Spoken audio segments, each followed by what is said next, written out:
Most people assume smaller means cheaper, but in 2026, a 2,000 square foot barndominium can cost less per square foot than a 240 square foot tiny home.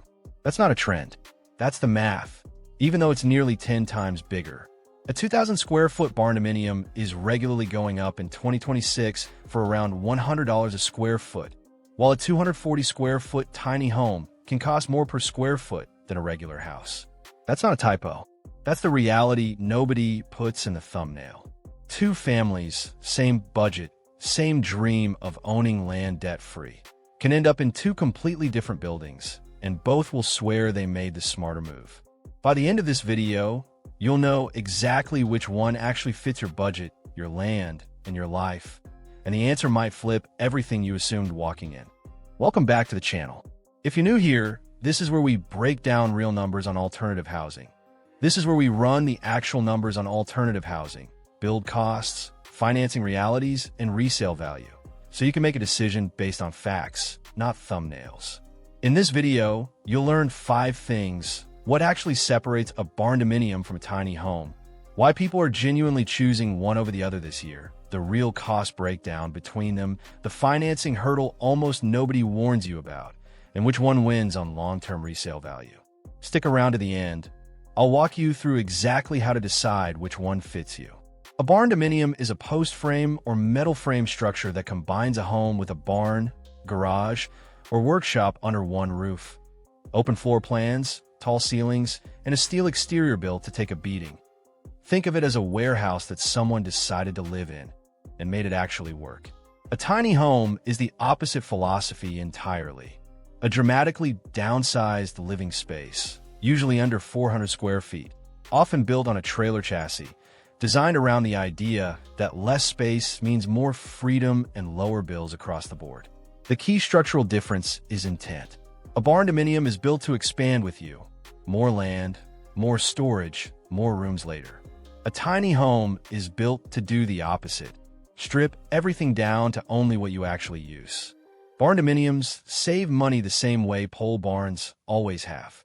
Metal framing requires far less labor than traditional stick framing, and post-frame construction skips a lot of the interior structural work a conventional house needs. Open floor plans mean fewer interior walls, which means less drywall, less framing, and fewer hours on a job site. Many barndominiums also start from prefabricated kits, which cuts down material waste and construction time dramatically compared to building a custom home from scratch. Here's where the numbers get interesting.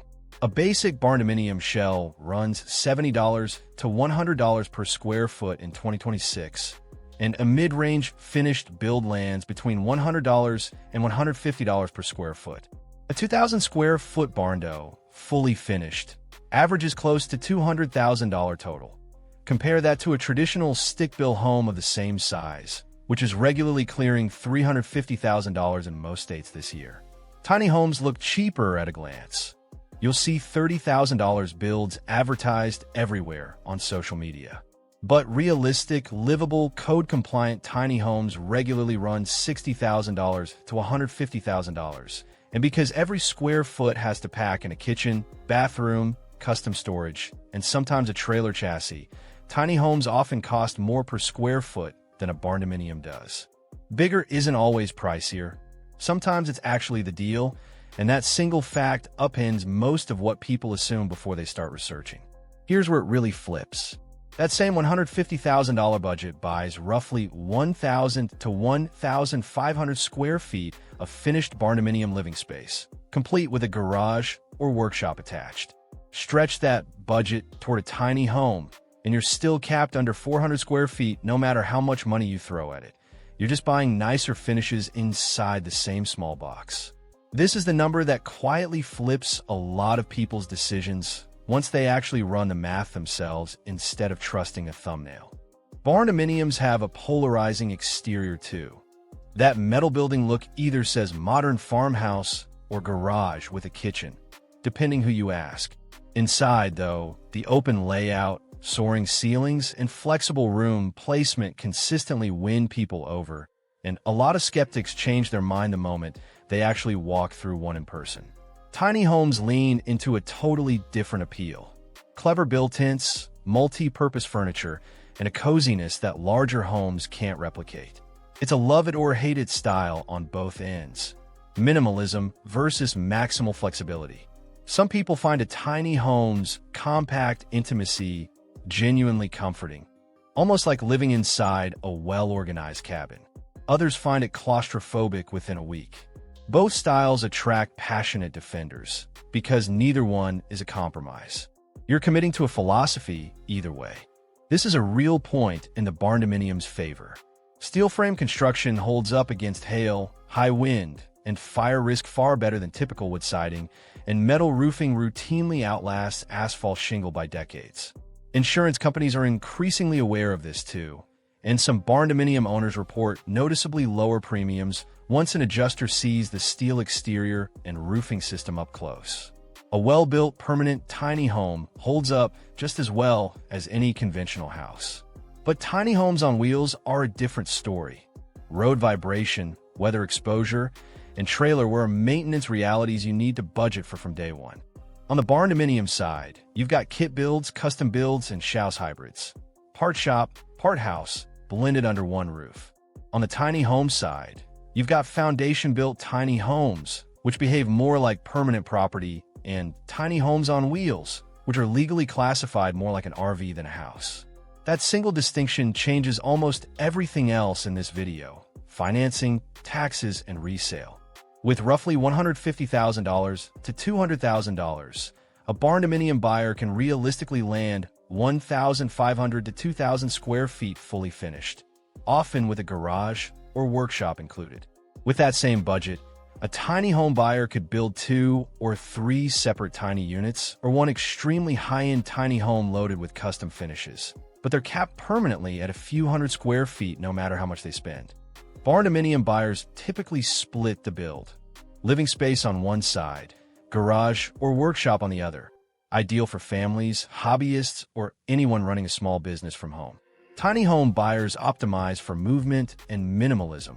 A loft bed, a fold-down table, multi-use furniture designed around carrying as little as possible while still feeling like home. For a Barndominium, kit or shell costs $30 to $70 per square foot. Foundation adds $4 to $10 per square foot.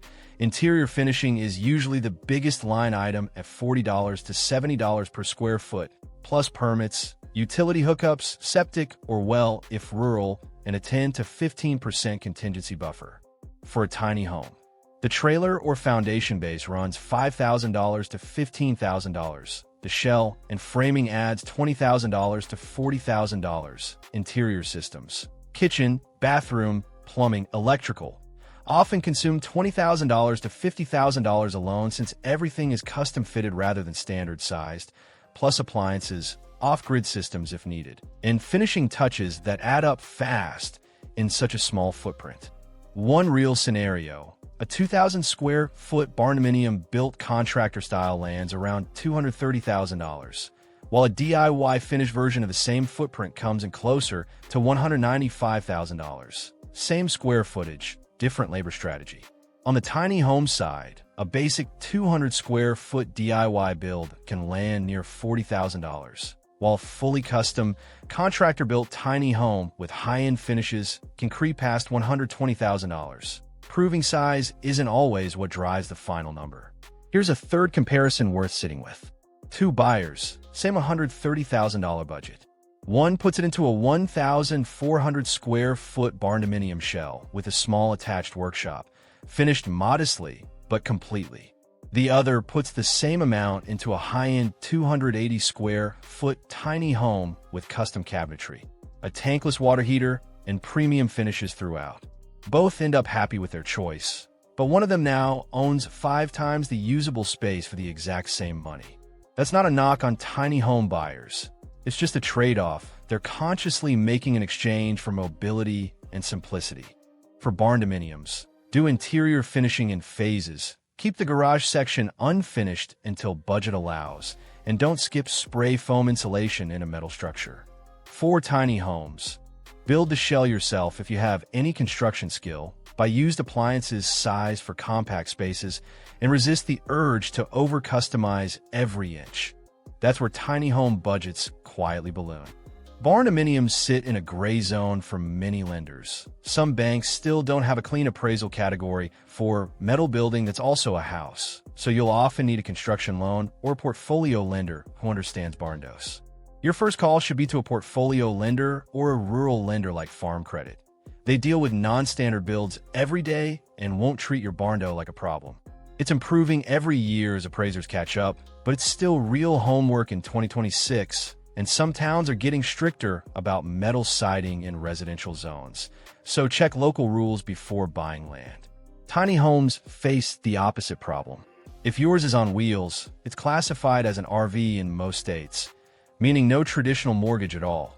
You're looking at personal loans, RV loans, or cash. Good for avoiding a 30-year mortgage, but it won't build equity the conventional way. A barndominium with dormers, a real porch, and decent landscaping tends to hold and even build value over time, and appraisers are getting more comfortable with the style every year. A tiny home on a permanent foundation can appreciate modestly. A tiny home on wheels depreciates like a vehicle because in most states, that's exactly what it's classified as. If long-term equity matters to you, this is the single biggest factor people overlook before buying. If you want space to grow into, land to use, and you're willing to put in some financing homework, the Barndominium is the stronger long-term bet in 2026. If you want the lowest possible cost of living and total mobility, and you're fine trading square footage for freedom, the tiny home still wins. Neither choice is wrong. They're answering two completely different questions about what home should actually do for you. Now you know the real numbers. Drop a comment telling me which one you'd build, Barndominium or tiny home, and why.